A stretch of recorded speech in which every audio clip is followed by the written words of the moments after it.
Invitación para estar con ustedes y me han pedido platicar un poco sobre los cursos de Emmaus y luego presentar un mensaje de la palabra de Dios. Para los que no me conocen, mi nombre otra vez es Jim Fleming, o me dicen en Colombia, donde fuimos misioneros, a Jaime Fleming. Nací en África, soy africano por nacimiento, aunque mis padres norteamericanos estando allí en África trabajando con la gente Zulu como misioneros, y yo viví mis primeros 18 años terminando mi bachillerato allí en el sur de África, en la ciudad de Durban, en la costa, por el Océano Índico. Muy lindo lugar allí en África. Luego hice mis estudios universitarios aquí en los Estados Unidos, donde conocí a mi esposa en la escuela o la Universidad de Emmaus, en aquel entonces en Chicago. Y en el año 1984 fuimos, después de casarnos en 82, fuimos encomendados por asambleas tanto en Chicago como en California para ir a Lima, Perú, como misioneros, y nos radicamos allí 8 años entre los hermanos en la ciudad de Lima. Y luego el Señor nos invitó por el equipo de hermanos plantando nuevas asambleas de los hermanos en Bogotá, Colombia. Y nos trasladamos allí en el año 92.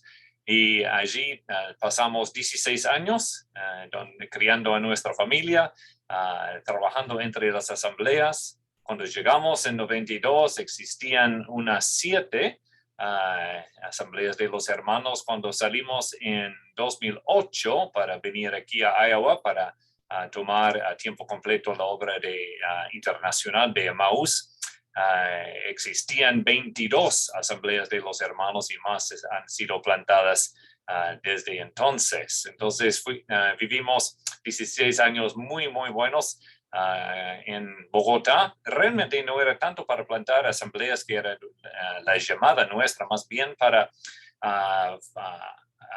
iniciar un sistema de educación cristiana entre las nuevas iglesias. Casi toda la gente en Bogotá, entre los hermanos en esos años, eran de la primera generación, nuevos convertidos.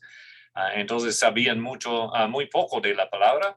Entonces llegamos nosotros en 92, como dije. El movimiento había comenzado apenas en el año 80. Entonces eran nuevos.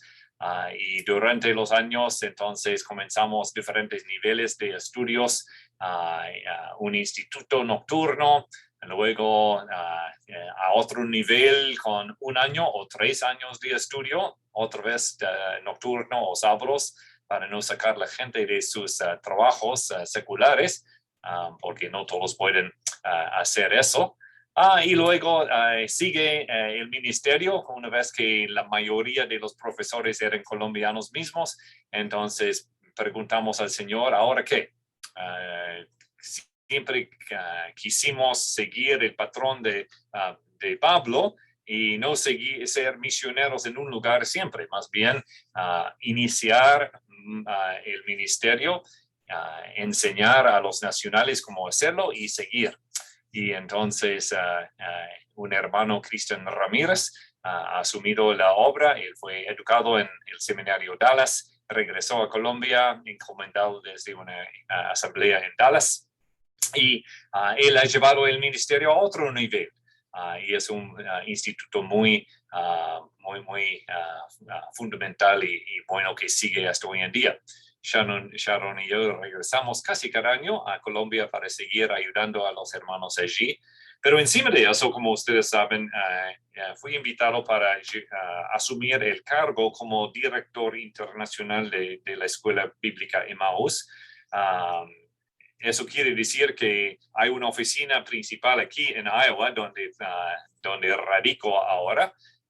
Está como 3 horas de Chicago, al lado del río Mississippi, un lugar bonito, aunque estamos en pleno verano y muy caliente en el momento. Y hay un ministerio que tiene que ver con los Estados Unidos, y la oficina sede aquí no tengo nada que ver con eso en cuanto a responsabilidad mía. Más bien mi parte todavía es misionera. Yo tengo que ver con los 110 países del mundo y hago como la comunicación entre la oficina principal y lo que está pasando en el mundo, con cargo de abrir nuevos países donde no hay amados si es posible, ayudar en países donde hay problemas, animar a los hermanos a hacer conferencias unidas para que un país aprenda de otro país, etcétera, etcétera. Y es un placer trabajar en ese ministerio porque la mayoría de los cursos son cumplidos, no son como tratados entregados gratis y la gente lo toma, lo deja, lo lee, posiblemente y probablemente que no, más bien porque es un sistema de estudio bíblico.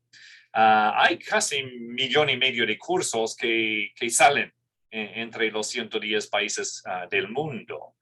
Y 75% de los cursos que son cumplidos, o sea, la gente hace el examen, manda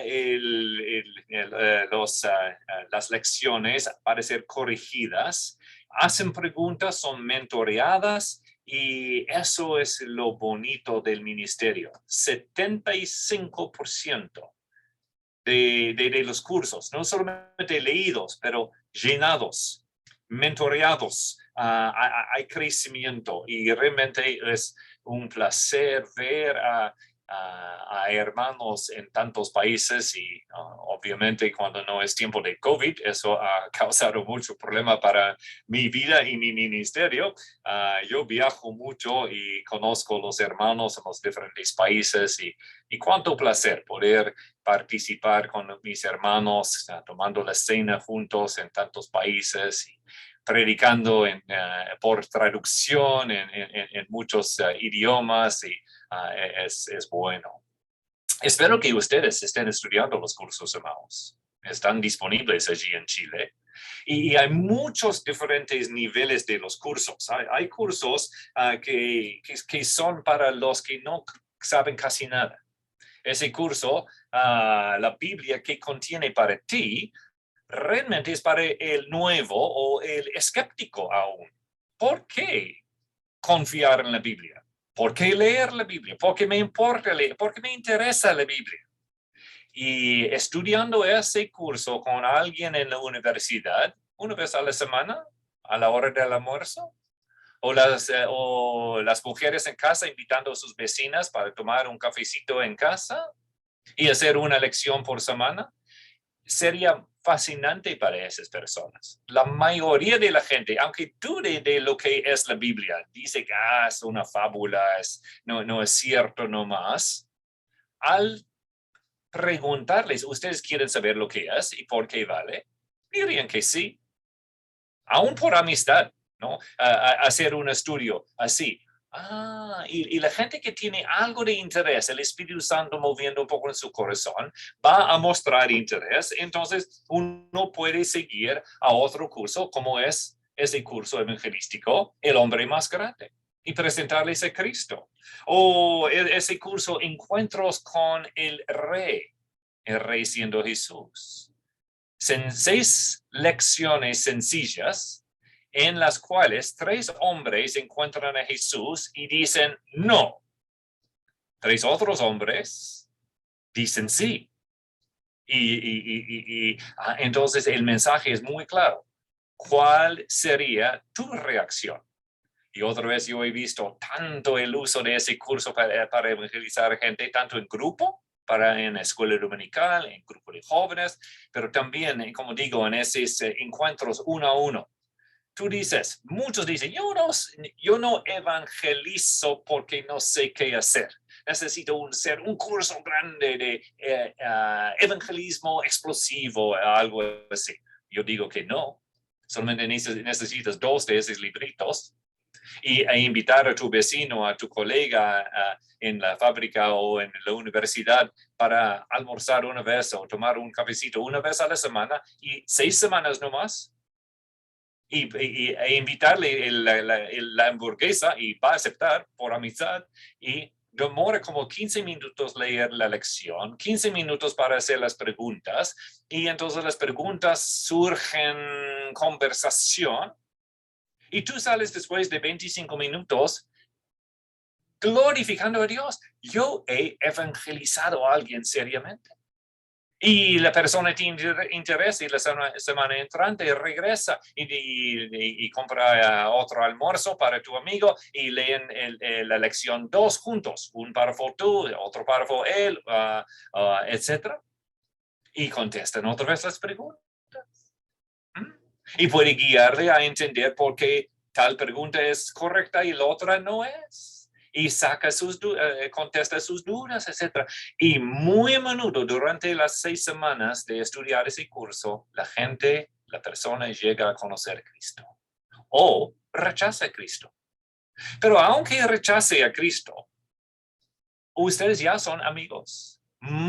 Que se conocen mucho mejor y pueden seguir su amistad y seguir siendo influenciando a la persona en la oficina o en el barrio, etc.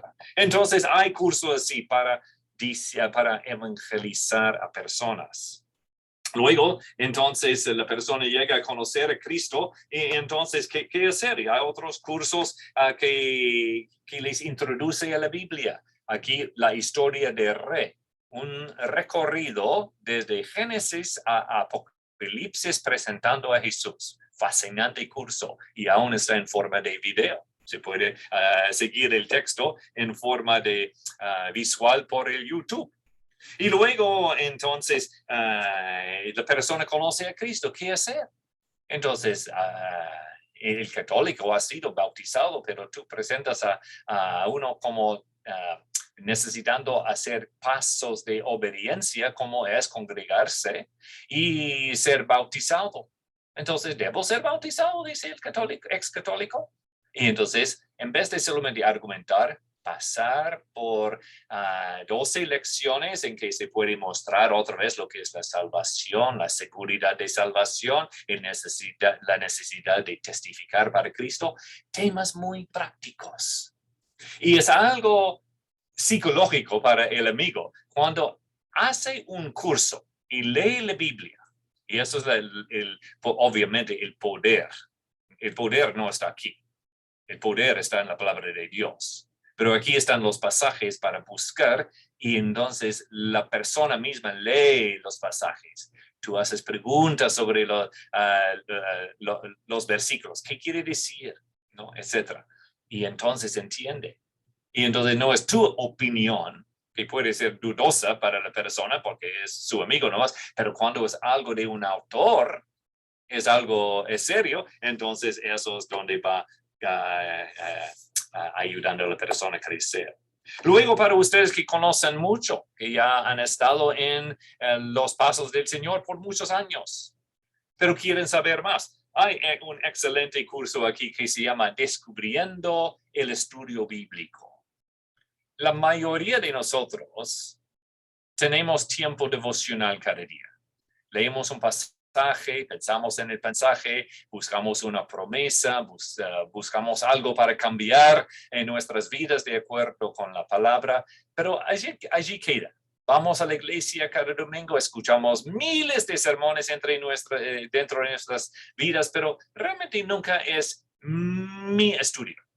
Y aquí hay un curso, y el autor es mi papi por si acaso, que da lecciones sencillas, pautas sencillas de cómo estudiar la palabra por uno mismo. Y eso es el deseo de Emmaus. Nuestra filosofía al fin es ayudar a individuos a poder descubrir lo que es la enseñanza bíblica por sí. O sea, llevar su tiempo devocional un paso más allá de solamente recibir una promesa y orar un poco, a realmente indagar un poco más, 15 minutos, 20 minutos, 30 minutos. Hay un secreto. Cuidado, pues, con el estudio bíblico, porque una vez que uno comienza a entender la belleza del estudio bíblico, causa un problema. Es que es tan fascinante la Biblia, cuando uno comienza a descubrirla por sí, que uno quiere pasar no los 15 minutos, sino 20 minutos en la palabra de Dios. Y con tiempo, es tan interesante que uno va a querer pasar 30 minutos y luego 40 minutos. Y eso causa un problema, porque posiblemente ya hay que levantarse un poco más temprano en la mañana para tener suficiente tiempo antes de salir. O en la noche hay que apagar la televisión y pasar el tiempo estudiando la palabra de Dios, porque es más fascinante que la televisión. ¡Qué tristeza! Obviamente estoy siendo sarcástico, ¿verdad?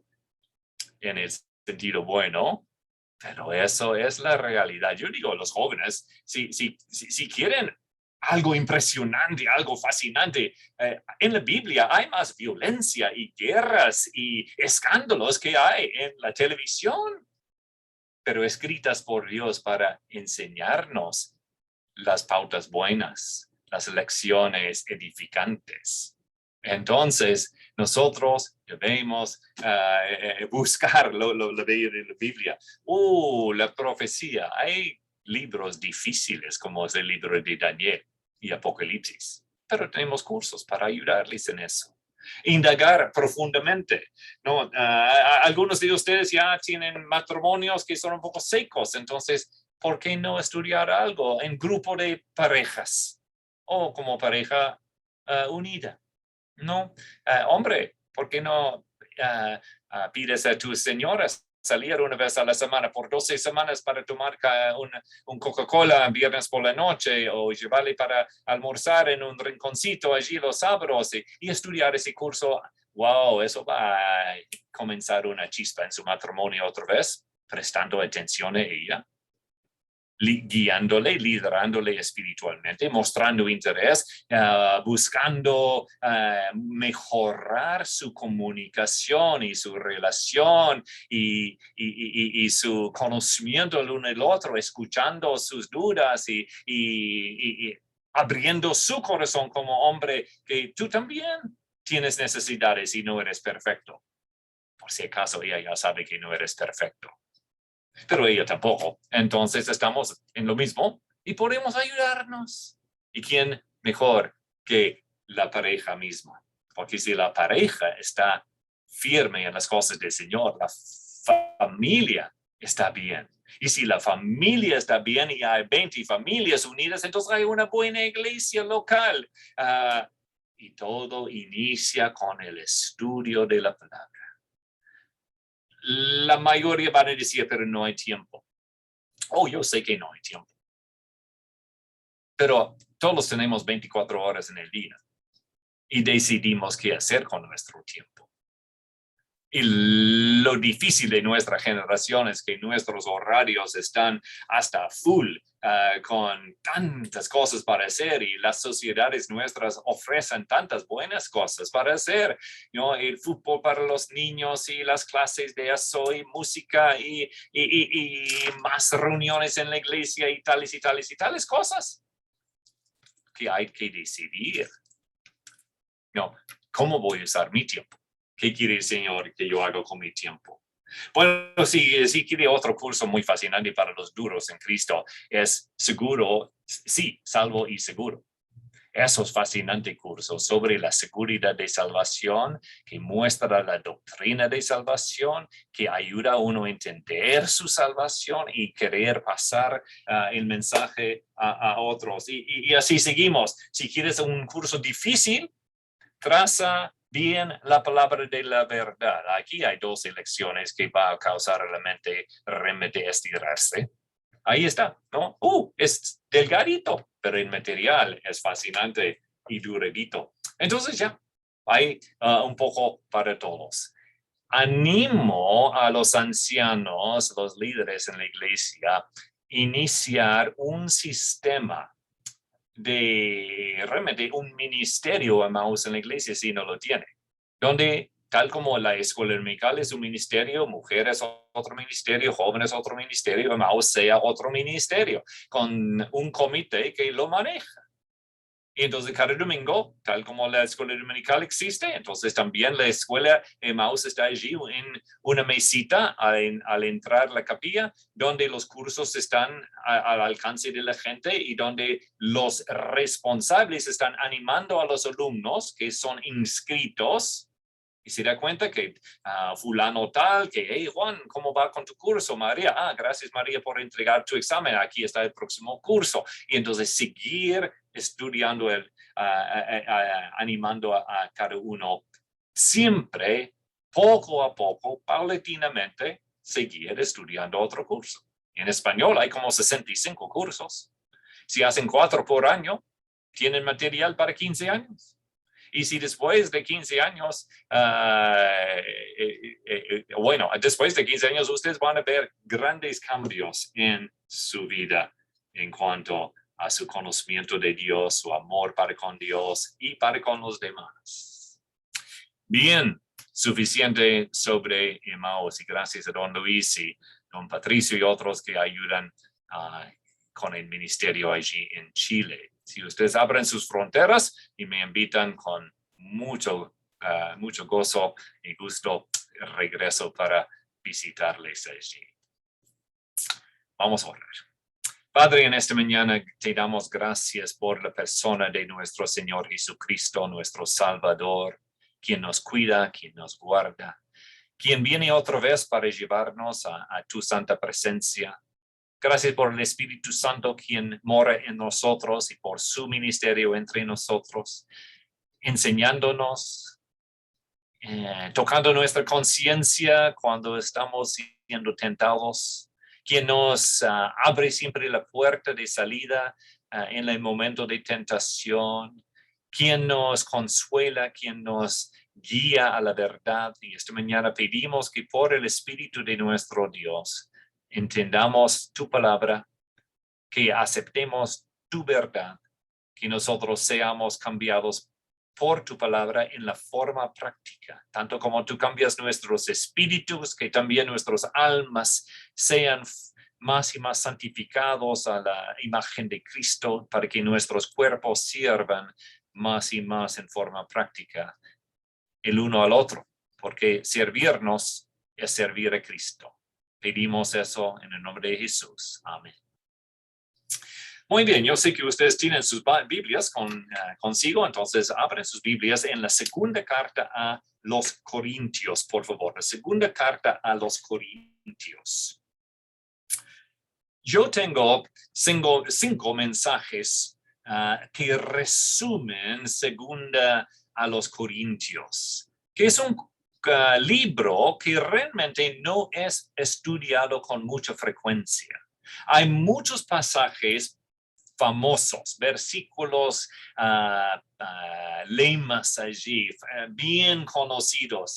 Hay muchos conceptos que conocemos de segunda a los Corintios, pero como un libro en sí, su trasfondo, su fluir de pensamiento, la razón por que el Espíritu Santo inspiró a Pablo a escribir esta carta no es bien conocida.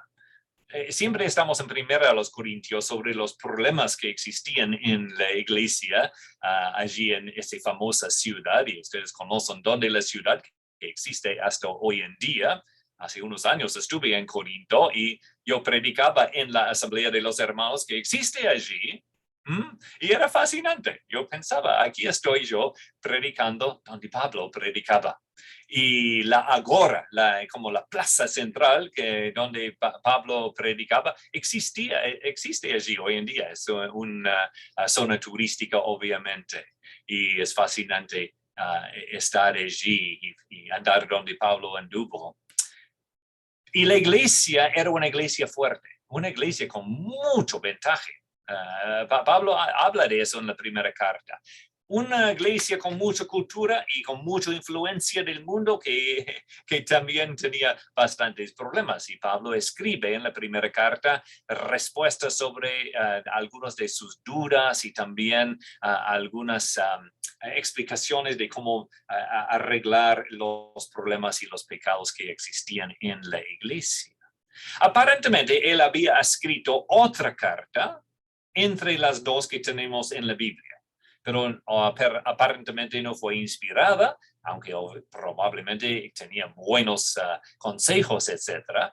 Pero ahora nosotros en la Biblia tenemos la segunda carta inspirada por el Espíritu que Pablo escribía a la iglesia para contestar no tanto problemas técnicos como el divisionismo y el incesto y la falta de dar suficiente, etcétera, etcétera. Más bien, Pablo está hablando sobre su apostolado, porque falsos maestros habían infiltrado a la iglesia y estaban diciendo, esas cartas que Pablo ha escrito no tienen toda la razón. ¿Quién es Pablo? Pablo es un fulano que estuvo aquí, ha salido y les ha dejado, y entonces como todos los falsos allí metiendo sus dudas, normalmente no en contra 180 grados, más bien solamente torciendo la verdad. Estaban tratando de captar la atención de la gente para que sigan a ellos, y obviamente ellos querían plata. Donde hay falsos, hay problemas de plata. Y Pablo escribe aquí una carta que en sí, si lee toda la carta, que realmente solamente demora como hora y cuarto, depende en tu velocidad de leer, se da cuenta que es una carta muy pastoral.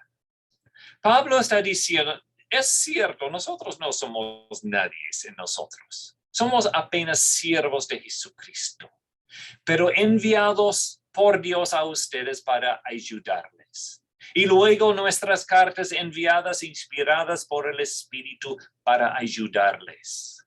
Y ustedes no deben dejar a los falsos desviarles. La verdad es que ustedes son una familia con distintas razas y etnias y culturas e idiomas. Porque Corinto existía en una cruce comercial entre los continentes. Lo que ustedes necesitan, hermanos, es entender cómo cuidarse. Y eso es tan aplicable para nosotros hoy en día en el año 2021 en Chile o en los Estados Unidos, o más bien piensa en los pocos creyentes en Afganistán hoy en día. ¿Cómo han pasado ellos hoy su día del Señor? Escondidos, aislados ahora con el terror de pensar que el Talibán va a buscarles para matarles. Y se necesita. Nosotros nos necesitamos. Y la segunda carta a los Corintios tiene que ver con lo que voy a llamar el cuidado pastoral del rebaño. Eso es como yo titulo la carta, el cuidado pastoral del rebaño. Pero en hablar de eso no estoy pensando en el clero. Nosotros como hermanos libres no pensamos o no creemos tanto en ese sistema de las denominaciones donde hay un clero autorizado, educado, pagado, y los demás laicos hacen casi nada y solamente escuchan, y hay una gran distinción entre liderazgo y no estoy hablando de eso cuando estoy hablando del concepto de pastoreo. Más bien en el sentido general, común de la palabra. En Juan 10, ustedes conocen bien que Jesús se presenta como el buen pastor. Él es un pastor. Okay. Y luego cuando uno de sus discípulos íntimos escribe su primera carta, y Pedro en capítulo 5 de su carta dice en versículo 4 que Jesús es el príncipe de los pastores, él está obviamente dándose cuenta y diciéndonos a nosotros que nosotros somos los subpastores. Si Jesús es el príncipe de los pastores, ¿quiénes son los demás pastores? ¿Ellos son únicamente los ancianos de la iglesia? ¿O los pastores de las denominaciones? Y si leemos bien el Nuevo Testamento, vemos que es mucho más que eso. Okay. En versículo 2, el verbo imperativo allí dice, pastorean el rebaño de Dios entre ustedes, velando por sus almas. Entonces, en esta serie, y si ustedes me invitan para seguir la serie, eso es su decisión. Por lo menos voy a abrir el tema esta mañana y ustedes pueden ir estudiándolo a solas también o como iglesia. También hay un curso de Emmaus sobre 2 Corintios que pueden usar para seguir estudiando sobre el cuidado pastoral del rebaño. Entonces, y cuando uso el término pastoreo bíblico, no estoy pensando solamente en el pastor o los ancianos o un liderazgo especial. Más bien estoy pensando en cada uno de nosotros que tenemos cierto nivel de cuidado sobre otros. ¿Ok? Obviamente, cuando uno piensa en el pastoreo, hay ovejas. Hay líder y hay seguidores. Y por eso me gusta mucho el término para el cristiano, no cristiano, porque esa palabra ya no tiene, la gente no malentiende lo que quiere decir un cristiano. Bueno, hay 1.2 billones de cristianos en el mundo, la mayoría de los cuales no son seguidores de Jesucristo. Jesús dijo, síguenme. Entonces, el término para nosotros, seguidores de Jesucristo, es buen término y también abre el concepto de ese pastoreo. Cristo es mi príncipe de pastor, como pastor. Él me cuida por su espíritu. Dios Padre también cuidándome. Aún en nuestro Dios tenemos pluralidad de liderazgo, de pastoreo. Y ahora como humanos, en su asamblea allí, en su localidad, en su familia, nosotros cada uno somos sus pastores. Si tú eres padre, eres pastor de tu familia. El momento en que tú vas al trabajo, la mamá es la pastora de la familia. Y ella lleva mucho más tiempo con los hijos que nosotros como papás, ¿verdad? O ya ahora yo como abuelo. La mujer, la señora, la mamá es pastora con mucha autoridad y con mucha responsabilidad. Tito capítulo 2. Los jóvenes, ustedes son pastores de sus hermanos menores. En el momento de uno de nuestras hijas vive en Alemania y no hemos visto a ellos en año y medio, por fin pudieron visitarnos y están con nosotros. Y ellos se casó con un alemán y ellos tienen 2 niñas, una de 5 y otra de casi 2 años de edad. Los papás salían este fin de semana para visitar otros amigos y asistir a una boda en otro estado. Y nosotros estamos 3 días con nuestras 2 nietas. Y es fascinante ver a esta niña de 5 años y cómo la de casi 2 años imita todo lo que hace la de 5. Cuando la de 5 hace una cosa, la de 2 quiere hacerlo. Cuando la de 5 dice una cosa, la de 2 quiere aprender esa palabra. Cuando uno juega con las muñecas, la otra quiere jugar con las muñecas. Y es fascinante ver cómo la de 5 quiere ayudar y cuidar y animar a la de 2. Así que la semana pasada, cuando estuvimos allí en la asamblea donde ellos están actualmente,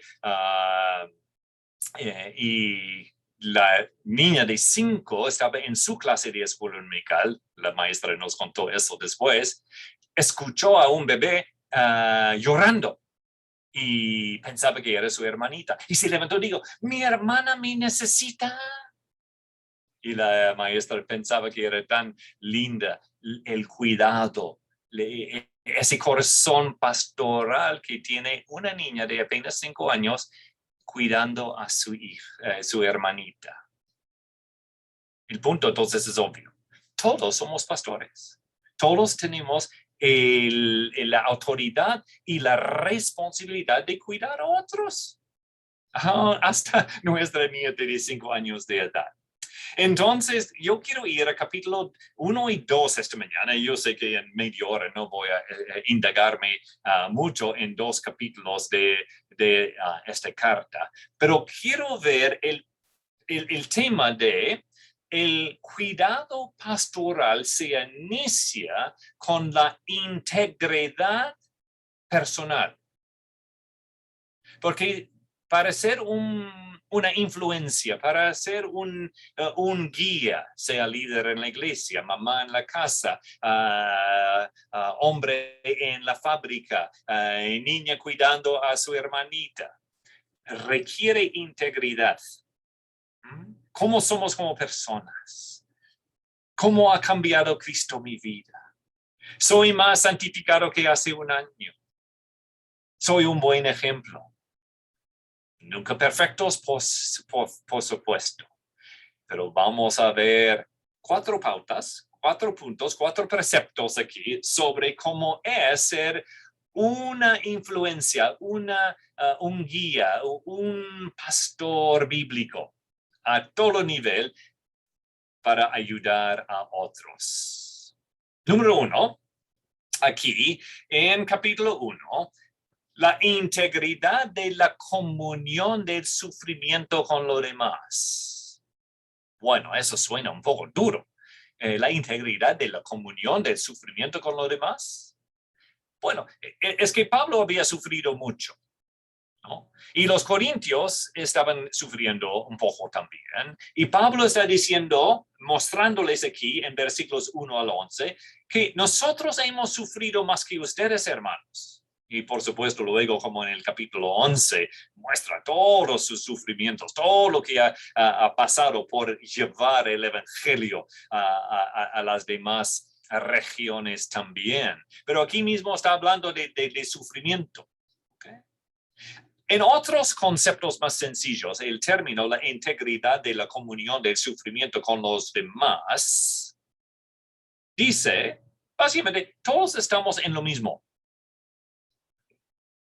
Yo no tengo una vida más dura que ustedes. Ustedes tienen problemas y yo tengo problemas. Y yo tengo los problemas permitidos por Dios para ayudar a los que están en mi alcance, en mi órbita. Y tú también. Entonces, eso contesta a veces el problema filosófico, es porque hay sufrimiento en el mundo. Bueno, algo del sufrimiento es positivo, porque con ello podemos ayudar a otros. Vamos a leer aquí entonces en versículos de la primera parte del capítulo 1. Mire el precepto, el pastor o el líder bíblico, el quien influencia a otros, no está encima de su rebaño, del otro, sino vive y sufre y experimenta la vida con ellos, al mismo nivel en mucho sentido. Hasta que Filipenses 1:1, yo veo que los ancianos son el sótano de la iglesia, no el techo de la iglesia. Los ancianos soportan, ellos cuidan, ellos llevan, ellos ayudan. Son el cimiento, son la dirección de, son la ayuda de. Y por eso Pedro dice, no debe tener señorío sobre, más bien cuidar por. Entonces, se acuerda del Señor en Ezequiel 34, cuando él regaña a los líderes que habían sido autoritarios y ellos mandaban sin sufrir nada. Ellos vivían en su lujo mientras la gente sufría y ellos causaban más sufrimiento. Bueno, cuán mal ejemplo. Y dice en Ezequiel 34, 2 y 3, ay de los pastores de Israel que se apacientan a sí mismos hasta la plata, ¿no? Para ellos. ¿No deben los pastores apacentar el rebaño? Pregunta el Señor. Comen la grasa, se han vestido con la leña, la lana, mejor dicho. Degüellan a la oveja engordada, pero no apacientan el rebaño. Y Pablo está diciendo a los corintios, y el Espíritu Santo está diciendo a nosotros hoy, la integridad de la comunión del sufrimiento con los demás es el primer paso para realmente cuidar a los demás. Vivir, experimentar la vida con ellos, no vivir encima de ellos. Miren versículos 3 y 4, dice, bendito sea, de 2 Corintios 1, bendito sea el Dios y Padre de nuestro Señor Jesucristo, Padre de misericordias y Dios de toda consolación, el cual nos consuela en todas nuestras tribulaciones. ¿Para qué?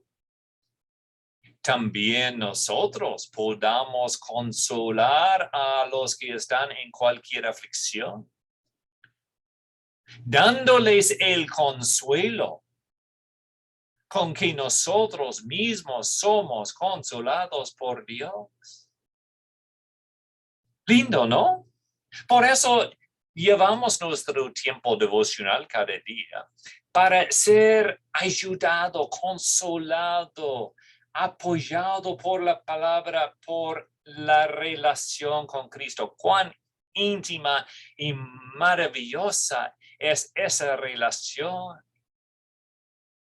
Pero si tu intimidad con Cristo es real, el consuelo que tú recibes de Cristo por la lectura de la palabra, por la oración, por el Espíritu en ti enseñándote cosas. Si es real, entonces la respuesta, la relación, lo que sigue es que ustedes van a consolar a otros que están en las mismas tribulaciones. Ahí está. La integridad mía. Soy realmente uno que conoce y ama a Cristo. Si al recibir su consolación, consuelo a otros. Si toda mi vida es, oh, miserable de mí, pobre mío, Señor, ayúdame. Y el Señor me ayuda. Gracias, Señor. Y sigo egoístamente viviendo mi vida para mí mismo. Y luego otro problema, oh Señor, de las promesas, Señor, de mi cuidado, de mi sostén, quítame de ese hoyo en que me encuentro. Y otra vez el Señor, por su misericordia, lo hace. Y nunca consuelo al otro. No he aprendido nada. Soy un cristiano muy débil, muy joven. La integridad muestra que el Señor está cambiando mi vida. Él es el Dios que nos consuela. Y es evidente que entiendo eso si yo entonces tomo su consolación y con ella consuelo a otros. Okay.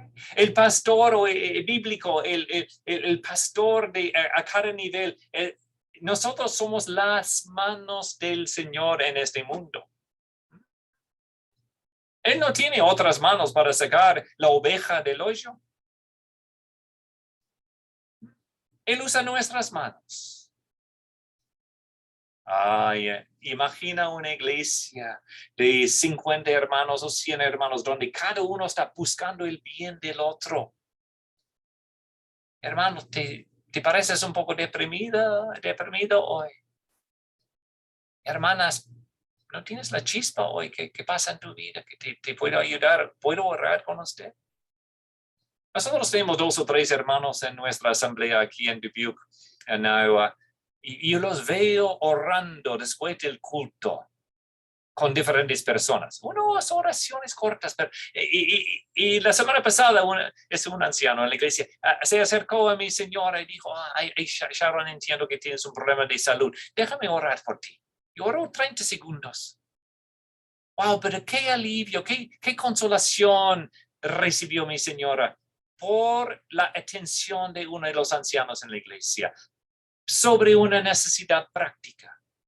Sí, ella puede tomar otra pastilla y buscar ayuda de los médicos, y gloria a Dios por ellos. Pero esa ternura de parte de otro hermano en la iglesia, quien entendía su necesidad, tomó un minuto para prestarle atención. Wow, eso causa tanta influencia. Y luego Sharon, mi esposa, puede entonces orar y ayudar a otro y cuidar a otro. Y entonces esa persona cuida a otro y mira el efecto, ¿no? Es como echar ya una piedrecita en la laguna y el efecto se ve hasta la ribera.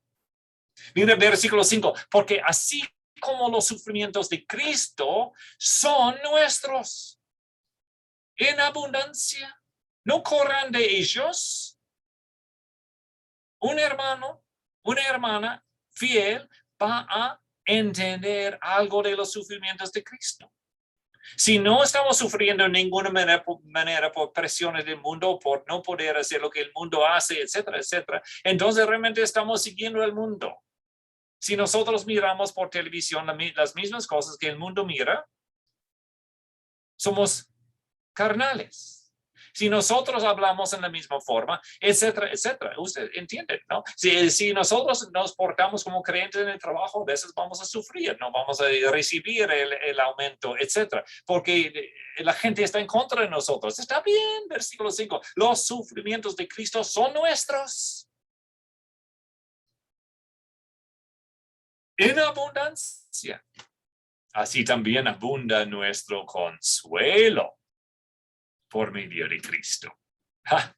Si quieres entender un poco más del corazón de Cristo, entonces vivir más radicalmente para con Él, vas a recibir más sufrimiento, pero con ello más consolación para poder entonces ayudar a otros. Mira el versículo 6, pero si somos atribulados es para el consuelo y salvación de ustedes. Porque si uno no ha pasado por el fuego, no sabe cómo consolar a otro. O si somos consolados, es para consuelo de ustedes, que obra al soportar las mismas aflicciones que nosotros también sufrimos. El pastor bíblico, el quien cuida a otros, sufre a favor de las ovejas y para ellos. ¿Cómo? Posiblemente por el uso de tu tiempo. En vez de ir y hacer algo que quieres hacer, atiendes, visitas, llamas a otra persona. Puede ser por darle un poco de dinero, a veces llevarle una comida, a veces es cuidar a los hijos para que la pareja pueda escapar una noche, ¿no? Y ayudar a su matrimonio. Y ustedes, ¿qué de mi matrimonio? Tengo que cuidar a sus muchachos en casa. Sí. Pero tú no conoces a sus hijos. Bueno, que sean terribles, pero puedes sufrir un poco para el bien de la otra pareja. Y ver la iglesia fortalecida, a los hermanos, porque estás dispuesto a hacer eso. Bien, la integridad de la comunión del sufrimiento con los demás. Punto 1. Punto 2, en la segunda parte del capítulo, es la integridad transparente. O sea, como dice Pablo así, que tu sí sea sí.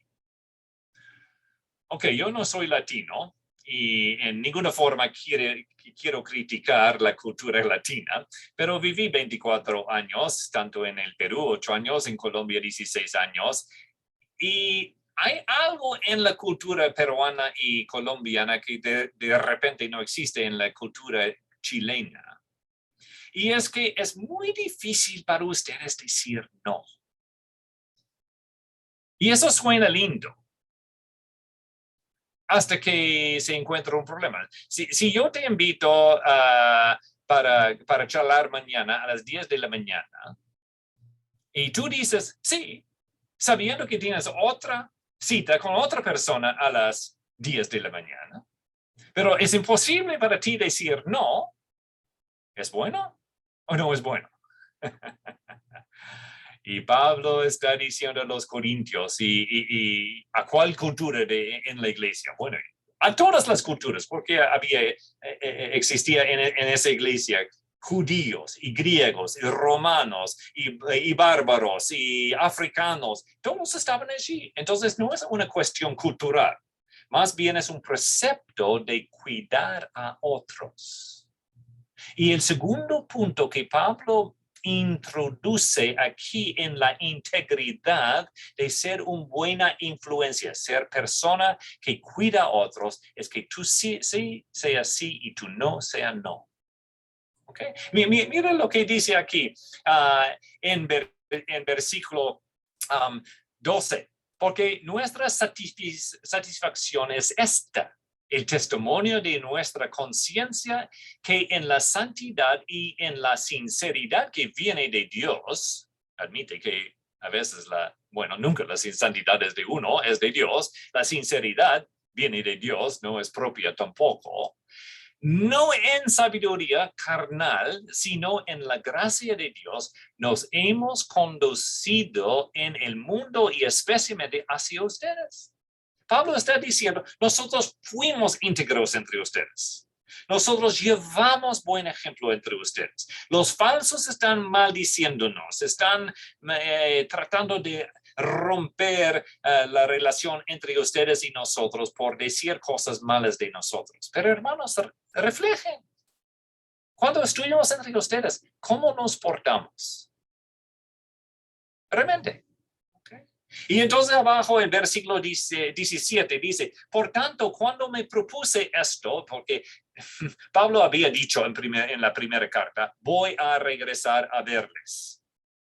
No pudo. El Espíritu Santo mismo le obtuvo de hacer obstaculó su viaje.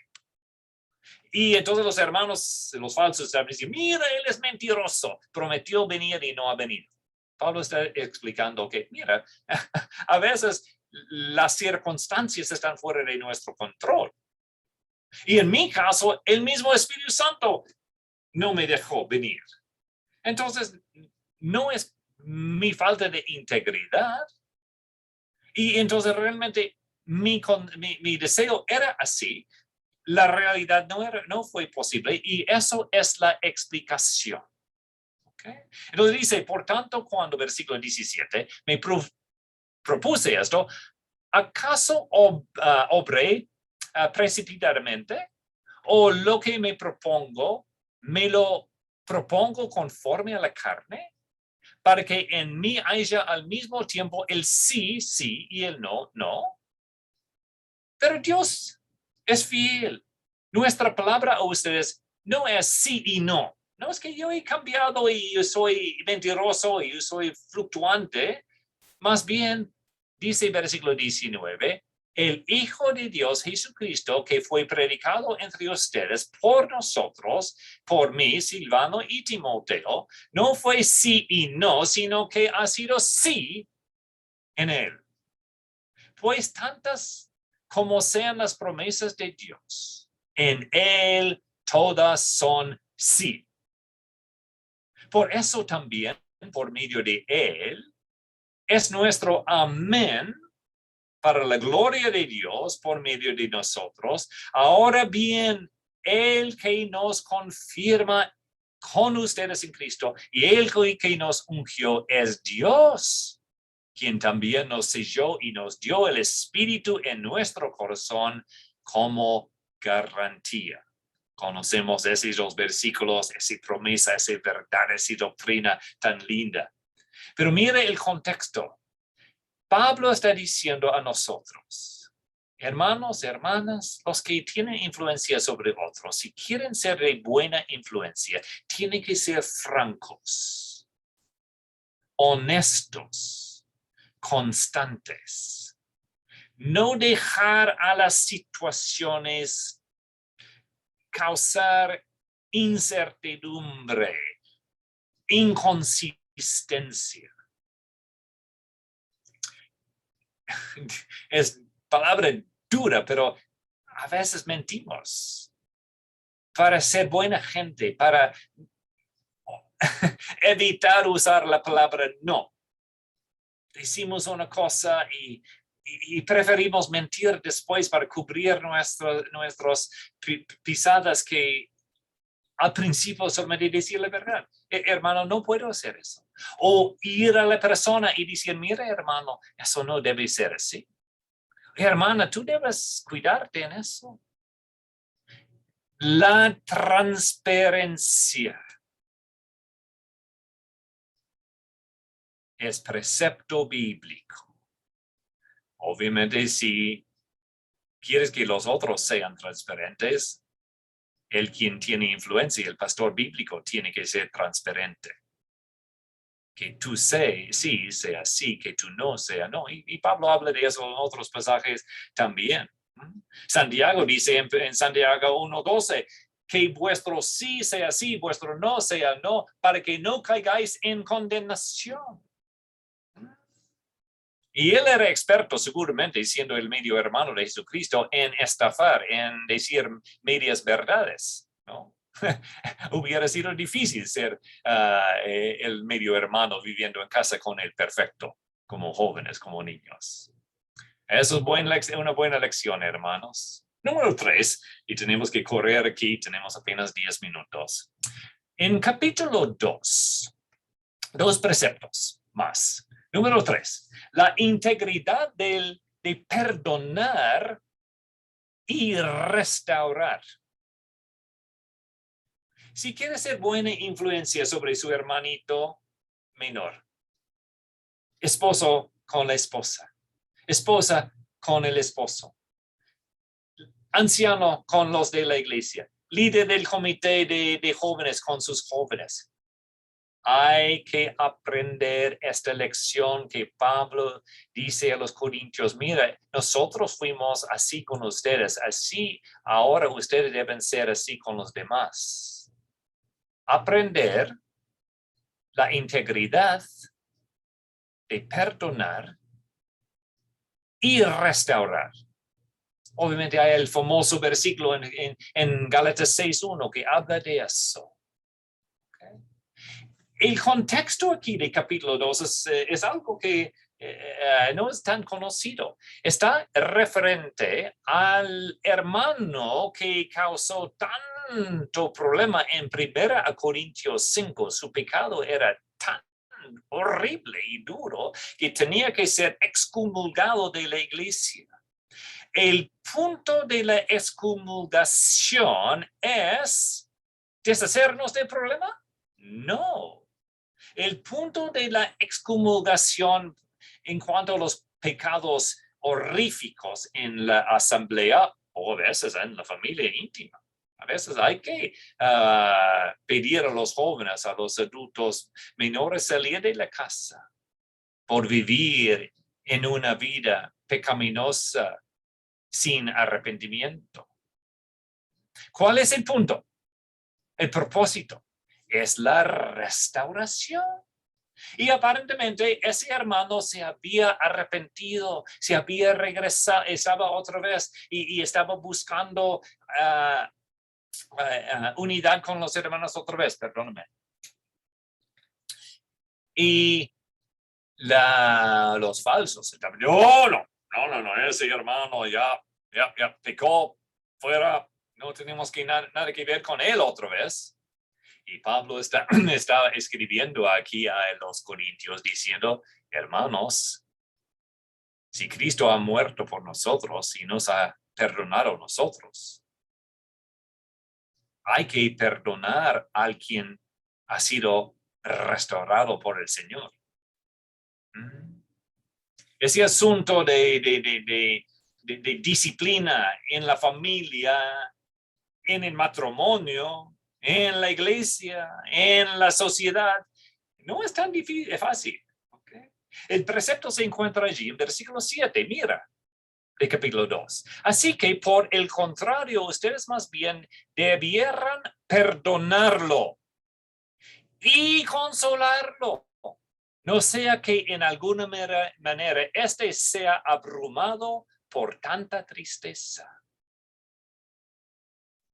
Si nosotros hayamos aprendido pautas 1 y 2 en capítulo 1, entonces la conclusión y el seguimiento obvio es ese número 3, que es difícil en capítulo 2.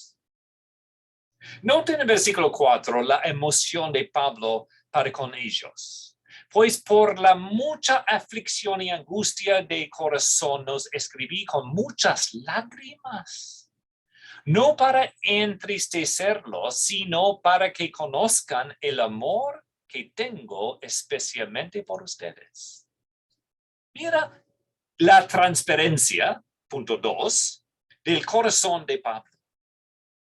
Ese hermano realmente amaba a ellos hasta el punto de llorar, de mostrar su emoción. Ustedes ancianos en la iglesia, ustedes a veces lloran cuando están orando en la reunión de oración por las necesidades de los hermanos. Ustedes aman tanto a las ovejas, los seguidores en su asamblea, que al visitarles en el hospital o en la casa, lloran con ellos. Sus problemas les emocionan y están allí para consolarles. ¿Y quién consuela al anciano? Ustedes que están en la iglesia, ustedes diáconos, ustedes que tienen un poco de tiempo en el Señor, ustedes van y buscan ayudar y cuidar al anciano. Los ancianos a veces tienen hijos rebeldes también, o pierden su trabajo, o están enfermos, o a veces sus matrimonios estresados por cuidar tanto al rebaño que ¿quién cuida a ellos?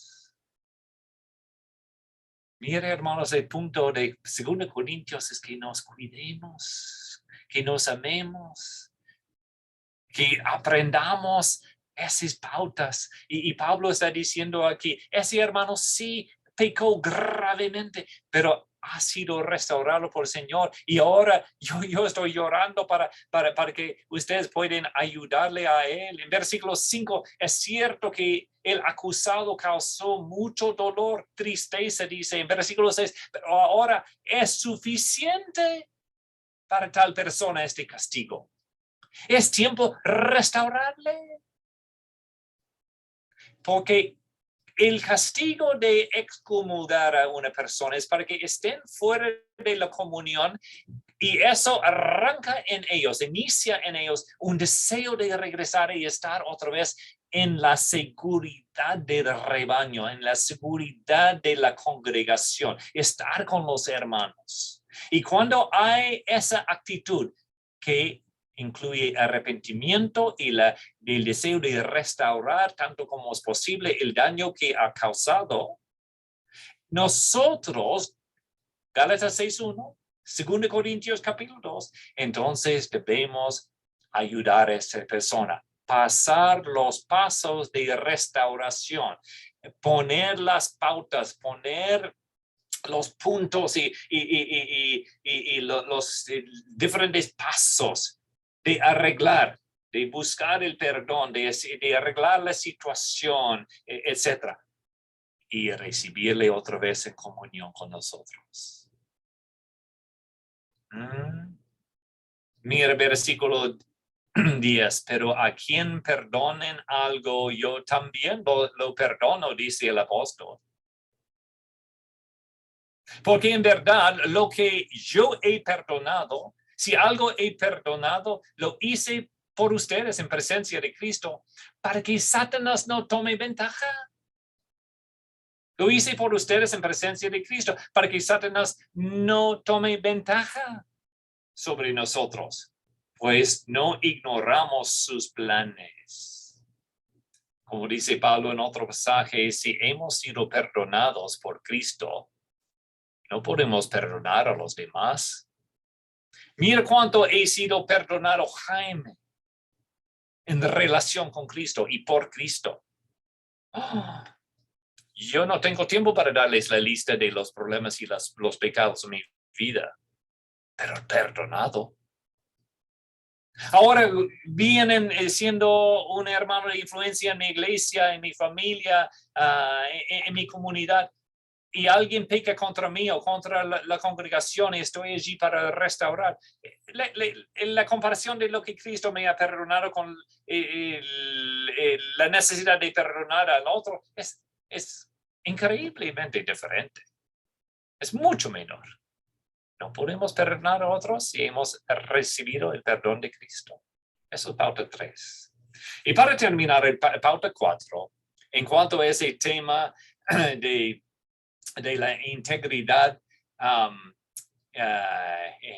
personal del quien quiere cuidar a otros. Soy íntegro, soy una persona de integridad si vivo con ellos, si paso sufrimiento con ellos, si soy transparente, que sí sea así, si estoy dispuesto a perdonar y restaurar. Y número 4, la integridad de llevar a los seguidores en triunfo.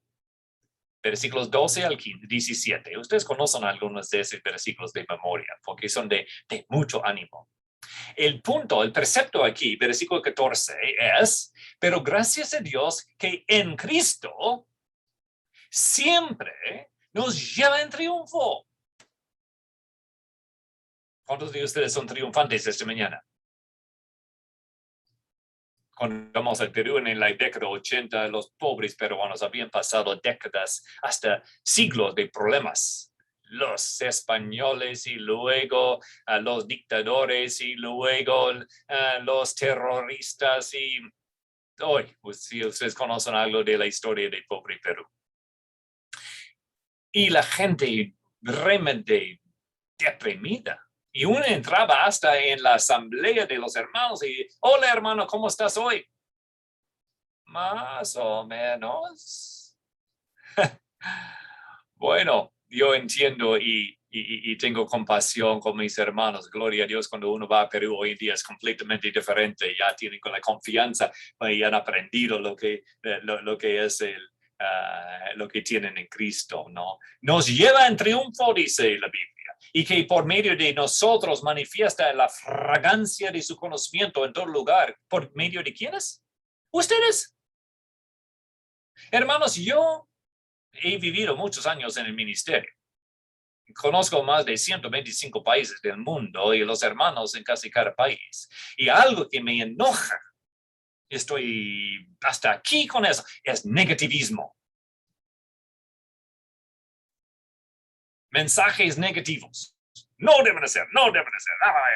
Y todo es negativo. Hermanos, ¿ustedes ven negativismo en la persona de Cristo? Oh, él atacaba a los pecadores, pero cuando está enseñando y hasta arreglando problemas entre sus discípulos, siempre levantándoles, ayudando. Pauta 3, perdonando y restaurando.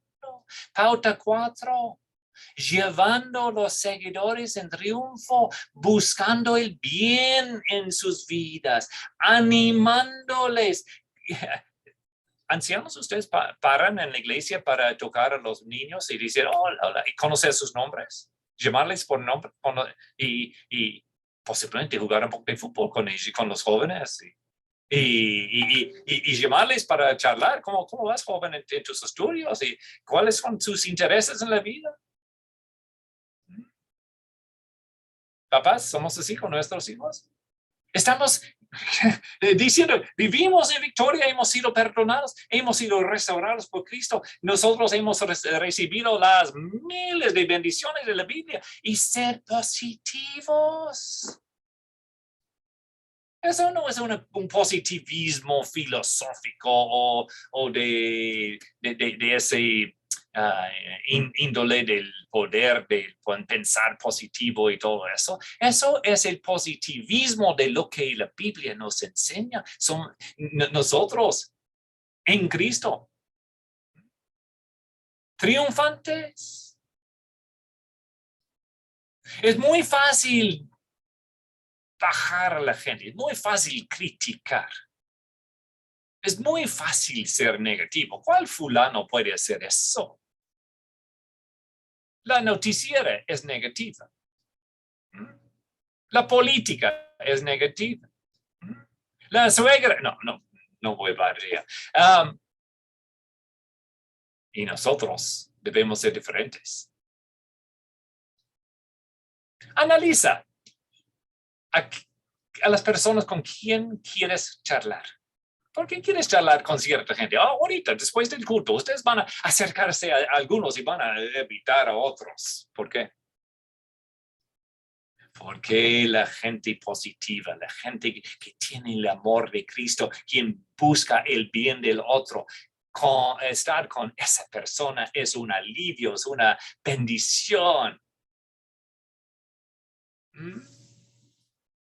Por eso a veces es difícil la Navidad entre la familia extendida, ¿no? ¡Uy, qué lindo estar en familia! A menos que tía tal viene y la abuela tal viene. ¡Ay, no!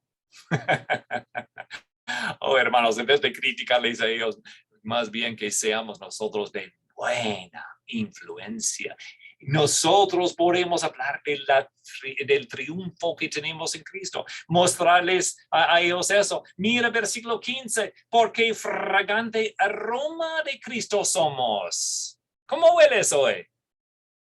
¿Cómo hueles hoy? Para con los demás. ¿Olor de vida, como dice aquí? Oh, sí, ciertamente olor de muerte para los que quieren ser críticos y quieren ser rebeldes. Entonces tu vida, por ser de luz y por oler de Cristo, va a ser rechazante y vas a sufrir. Punto 2. Es bien. Punto 1, verme con dicho.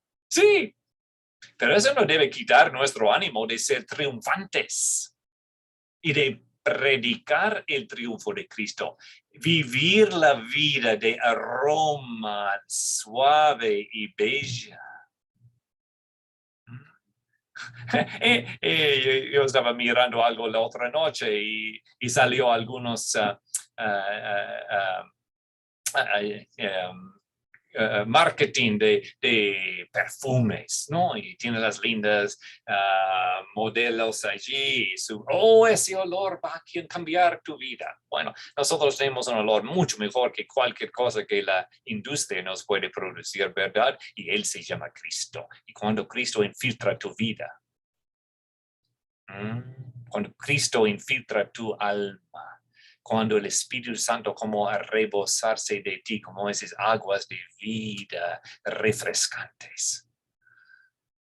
Tú vas a hablar del triunfo, vas a hablar de lo positivo, vas a ser una influencia de consolación, de restauración, de apoyo, de ánimo, y la gente va a querer estar contigo. Tus hijos van a amarte, mamá. Tus sobrinos van a respetarte, tío.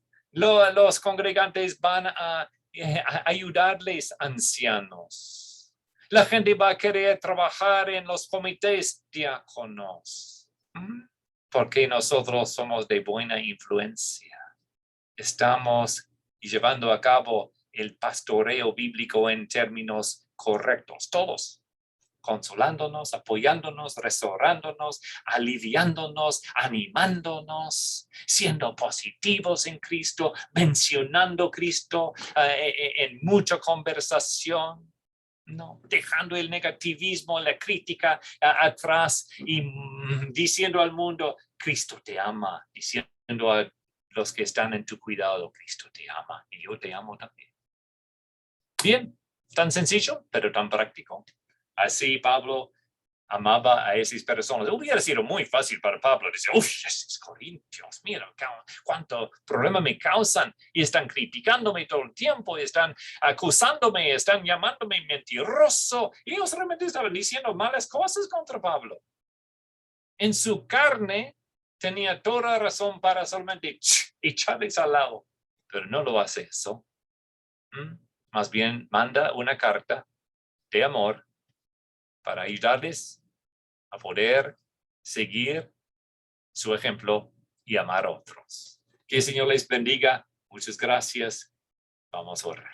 Padre, gracias por esta carta tan práctica, por esas 4 pautas que nos has dejado para imitar a Pablo, quien imitaba a Cristo, para que nosotros podamos influenciar a otros, imitar a Cristo también. Gracias en nombre de Jesús. Amén. Muy buenas tardes para con todos.